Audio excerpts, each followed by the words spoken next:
Next topic है हमारा अवमंदित दोलक की गतिज ऊर्जा। लास्ट में क्या पढ़ा था हमने? अवमंदन बल के प्रभाव में कण की गति। अब क्या निकाल रहे हैं? अवमंदित दोलक की गतिज ऊर्जा। तो हम जानते हैं गतिज ऊर्जा ई बराबर क्या होता है हमारा? 1/2 mv²। या मैं इसको क्या लिख सकता हूँ? ई सरफिक्स में के, इसका मतलब क्या होगी? Kinetic energy. तो ये गतिज ऊर्जा किसके बराबर होगी? 1/2 mv²। और अभी हमने पढ़ा अवमंदन बल के प्रभाव में कण की गति का समीकरण b किसके बराबर था? b0 e⁻t/τ। तो यहाँ से b का मान उठा के मैं कहाँ रखूँ? यहाँ रखूँ। तो मुझे समीकरण क्या मिलेगा? e के बराबर 1/2 m b0 e⁻t/τ का होल स्क्वायर, अर्थात ई के बराबर क्या मिलेगा? 1/2 m b0² e⁻2t/τ। क्या मिला मुझे? ई के बराबर 1/2 m b0² e⁻2t/τ। अर्थात क्या लिख सकता हूँ मैं? ई के बराबर 1/2 m b0² इंटू e⁻2t/τ। अब यदि मैं मानूं इफ 2t किसके बराबर हो? τ के, या मैं क्या कहूँ? τ किसके बराबर हो? 2t के, तो मुझे समीकरण क्या मिलेगा? ई के बराबर 1/2 m b0² इंटू e⁻2t/2t। चूँकि 1/2 m b0² किसके बराबर हो जाएगा? ई के नॉट के। तो ये किसका मान हो गया? ई के नॉट के। तो अर्थात ई के बराबर क्या मिलेगा? ई के नॉट बटे ई। क्या मिलेगा? ई के बराबर ई के नॉट बटे ई। अर्थात इस समीकरण से स्पष्ट है कि गतिज ऊर्जा के लिए, किसके लिए? गतिज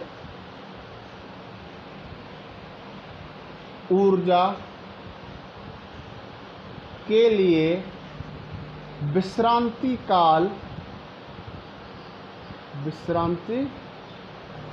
काल वह निश्चित समय है। ये टी समय ही है हमारा। हमने क्या माना? 2t बराबर τ, अर्थात τ बराबर 2t। तो वह निश्चित समय जिसमें तात्क्षणिक गतिज ऊर्जा का मान ई के क्या होगी? हमारी तात्क्षणिक गतिज ऊर्जा। तात्क्षणिक गतिज ऊर्जा का मान ई के नॉट क्या होगी? प्रारंभिक गतिज ऊर्जा। तो तात्क्षणिक गतिज ऊर्जा का मान प्रारंभिक गतिज ऊर्जा का 1/e गुना, पीडीएफ में सही कर लेना क्या लिखना है उसमें आपको, 1/e गुना रह जाता है। क्या कहलाता है? विश्रांति काल कहलाता है। और क्या स्पष्ट है कि गतिज ऊर्जा का विश्रांति काल वेग के विश्रांति काल का दुगना होता है। जो हमने τ किसके बराबर माना? 2t के। और वेग में क्या माना था? τ बराबर t। तो क्या स्पष्ट था कि गतिज ऊर्जा का विश्रांति काल वेग के विश्रांति काल का दुगना होता है। एक बार दोबारा से देखते हैं क्या निकाली हमने? अवमंदित दोलक की गतिज ऊर्जा। तो सबसे पहले क्या लिखा हमने? गतिज ऊर्जा का समीकरण, काइनेटिक एनर्जी ई बराबर क्या होती है? 1/2 m v²। अर्थात क्या लिख सकते हैं? ई के बराबर 1/2 m v²। अब लास्ट लेक्चर में पढ़ा था हमने अवमंदन बल के प्रभाव में गति का समीकरण। क्या टॉपिक क्या निकला था समीकरण? v बराबर b0 e⁻t/τ। तो क्या समीकरण मिला था हमारा? b बराबर b0 e⁻t/τ।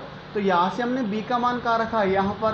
तो क्या मिलेगा? ई के बराबर 1/2 m b0 e⁻t/τ का होल स्क्वायर। सॉल्व करेंगे तो क्या हो जाएगा? ई के बराबर 1/2 b0² e⁻2t/τ। क्योंकि हम जानते हैं 1/2 m b0² किसका मान होगा? ई के नॉट का। और हमने माना कि 2t किसके बराबर है? τ के। या क्या τ किसके बराबर है? 2t के। तो हमें क्या मिलेगा?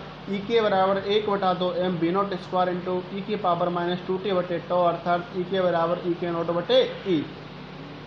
तो इस समीकरण से स्पष्ट है कि गतिज ऊर्जा के लिए आवर्तता, गतिज ऊर्जा के लिए विश्रांति काल वह निश्चित समय होता है जिसके लिए तात्क्षणिक गतिज ऊर्जा का मान प्रारंभिक गतिज ऊर्जा का 1/e गुना रह जाता है। और क्या स्पष्ट हुआ कि गतिज ऊर्जा के लिए विश्रांति काल का मान वेग के विश्रांति काल का दुगना होता है। नेक्स्ट टॉपिक है हमारा सरल आवर्ती दोलक। तो हमारा टॉपिक है सरल आवर्ती दोलक या सरल आवर्ती दोलक की गति का समीकरण। तो सरल आवर्ती दोलक की गति का समीकरण पढ़ने के लिए रैखिक सरल आवर्त गति के लिए हम क्या जानते हैं, प्रत्यानयन बल। प्रत्यानयन बल F बराबर किसके होता है, माइनस के kx। समीकरण का डाला इसको 1, जहाँ k क्या होता है हमारा, k बराबर होता है हमारा बल नियतांक। ये किसका मान होता है, कांस्टेंट का होता है, फोर्स कांस्टेंट। लेकिन न्यूटन की गति से F बराबर क्या होता है हमारा, ma, अर्थात F बराबर ma किसके बराबर होता है, dv/dt, अर्थात F बराबर m d/dt, b किसके बराबर होता है, dx/dt, या क्या लिख सकते हैं, F बराबर m d2x/dt²।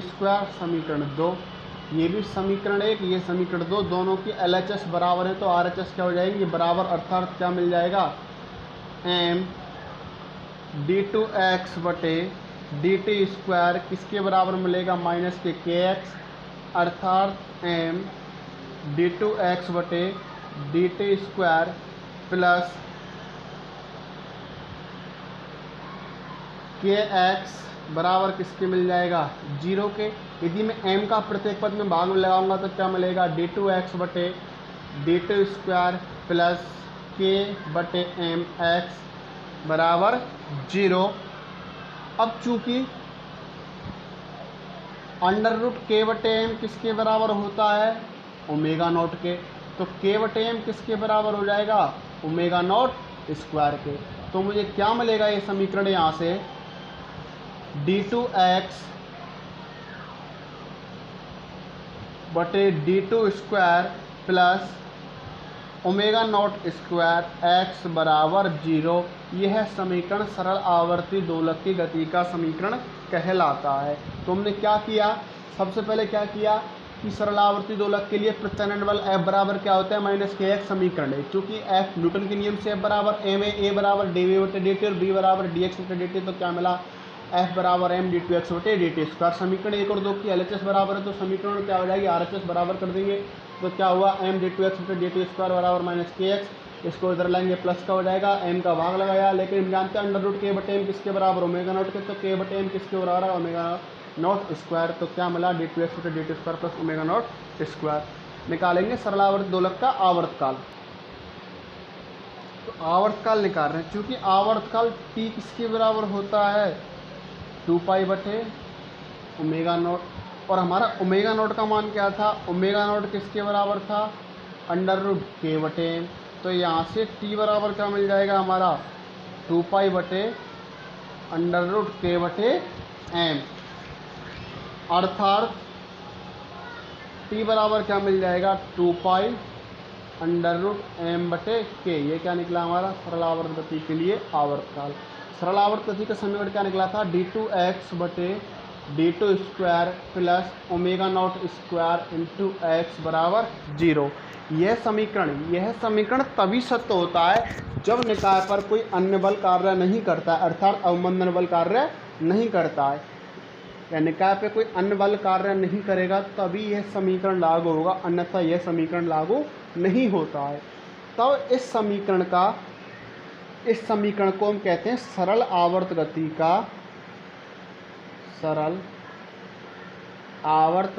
का अवकल समीकरण। अवकल समीकरण है तो इसका क्या होगा, व्यापक हल होगा। तो इसका व्यापक हल क्या होता है, x सर्फिक्स में t बराबर a sine omega naught t plus phi.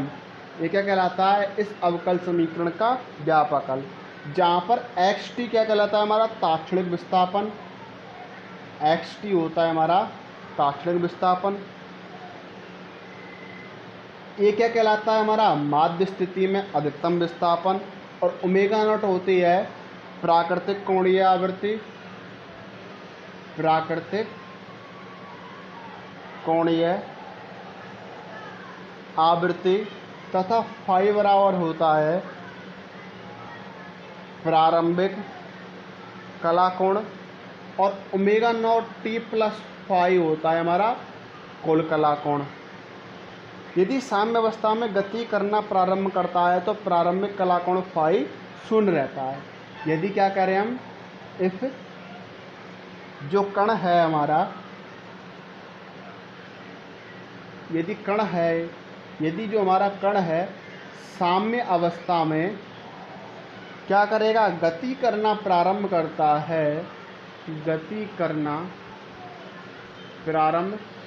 है, तो प्रारंभिक कला कोण क्या था, फाई, इसका मान क्या होता है, शून्य होता है। तो क्या पढ़ा हमने, सरल आवर्त गति का समीकरण क्या निकला, d2x बटे dt square plus omega naught square x, आवर्तकाल निकाला t बराबर 2 इंटू m बटे k। ये समीकरण सरल आवर्त गति का अवकल समीकरण कहलाता है, और ये समीकरण तभी मान्य होता है जब तक कण पर कोई अन्य बाहरी बल कार्य नहीं करता है। तो इसका व्यापक हल क्या होता है, एक्स टी बराबर A sine omega naught T plus five, जहाँ एक्स टी क्या कहलाता है, तात्क्षणिक विस्थापन, और ए क्या कहलाता है, माध्य स्थिति के सापेक्ष अधिकतम विस्थापन, तथा ओमेगा नॉट क्या कहलाती है, प्राकृतिक कोणीय आवृत्ति, फाई क्या कहलाता है, प्रारंभिक कला कोण, और omega naught T plus phi हमारा कुल कला कोण कहलाता है। और क्या कह रहे हैं, यदि कण साम्य स्थिति के सापेक्ष गति करना प्रारंभ करता है तो प्रारंभिक कला कोण फाई बराबर शून्य होता है।